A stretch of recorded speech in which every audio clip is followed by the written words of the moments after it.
গতকাল ছিল আমার নতুন টিউশনির প্রথম দিন, কিন্তু বড় ভাই সাবধান করে দিয়েছে ছাত্র নাকি অনেক টাউটবাজ, আমি যেন সেইভাবে পড়াই। তো আমি প্রথম দিন টিউশনিতে গেলাম, গিয়ে ছাত্রকে জিজ্ঞাসা করলাম তোমার নাম কি। তখন সে বলল, স্যার আমার নাম ফটিক, কিন্তু আমার স্কুলের বন্ধুরা আমাকে আদর করে ফটকাবাজ বলে ডাকে। ছাত্রের মুখ থেকে এই কথা শোনায় বুঝতে পারছিলাম ছাত্র আমার 1 নম্বরের টাউটার। আমিও কম যায় না, আমি আমার ছাত্রকে বললাম, শোনো ফটিক, আমি খুব রাগী একটা মানুষ, তোমার মতো অনেক ফটকাবাজ ছেলেদের আমি পিটিয়ে মানুষ করেছি, তাই আমার সাথে কোনো চালাকি করবে না, প্রতিদিনের পড়া প্রতিদিনই শেষ করতে হবে। তখন ছাত্র আমার মুখের দিকে তাকিয়ে বলল, আমি কি আপনাকে স্যার বলে ডাকবো নাকি দুলাভাই বলে ডাকবো? তখন আমি বললাম, দুলাভাই বলে ডাকবে মানে? ফাজলামি করো, স্যার বলে ডাকবে। তখন সে বললো, আসলে 2 দিন পর তো আপনি আমার দুলাভাই হবেন, তাই আগে থেকে ডাকার অভ্যাস করে নিচ্ছি। তখন আমি বললাম, দুলাভাই হবো মানে? তখন সে বলল, স্যার আমার 3 বোন, 2 বোনের বিয়ে হয়ে গেছে, কিভাবে হয়েছে জানেন? তখন আমি বললাম, কিভাবে? তখন সে বলল, স্যার আমাদের পরিবারের আর্থিক অবস্থা তেমন ভালো না, তাছাড়া বর্তমানে মেয়ে বিয়ে দেওয়া অনেক টাকার ব্যাপার।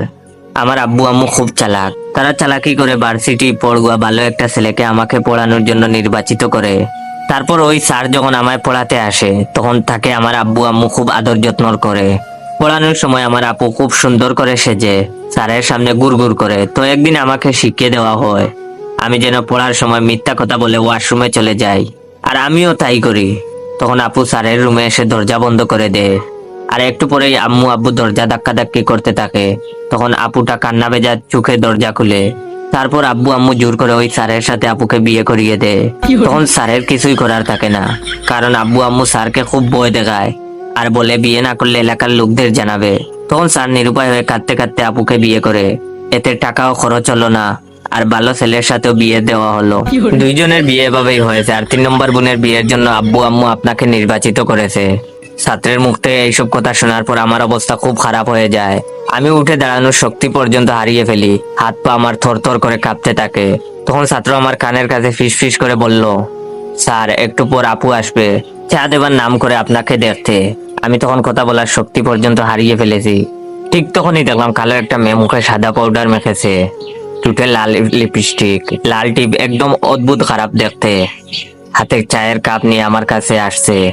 ছাত্র তখন আমার আবার ফিস ফিস করে বলল, স্যার আমার আপু, তার সাথেই আপনাকে আব্বু আম্মু জোর করে বিয়ে দিবে। জানি না আমার তখন কি হয়েছিল, শরীরের সমস্ত শক্তি নিয়ে জুড়ে একটা চিৎকার দিয়ে জ্ঞান হারালাম। যখন জ্ঞান ফিরলো তখন দেখি ছাত্রের মা আমার মাথায় পানি ঢালছে, আর ছাত্রের বাবা আমার হাত পা মালিশ করছে।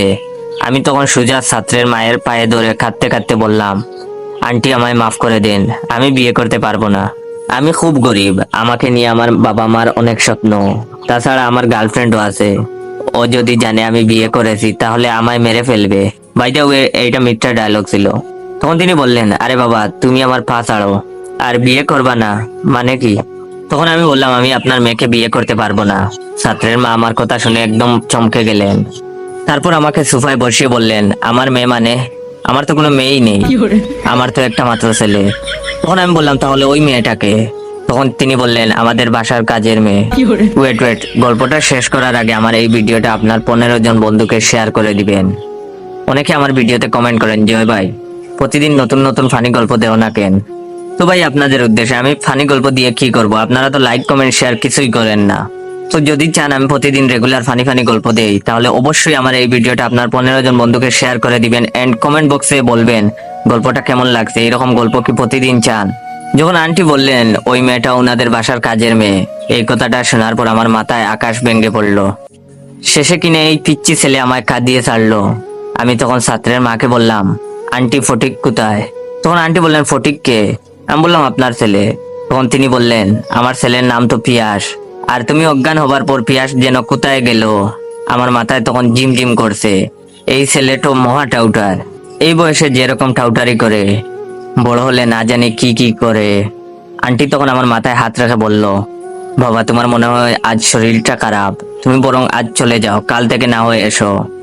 আমি রাস্তা দিয়ে হাঁটছি আর ভাবছি, সারা জীবন আমি মানুষদের সাথে ফটকাবাজি করেছি, আর আজ কিনা আমার হাঁটুর বয়সী ছেলে আমায় কাঁদিয়ে ছাড়লো। বেঁচে থাকতে এই মুখটাও ওই ছেলেকে আর দেখাবো না।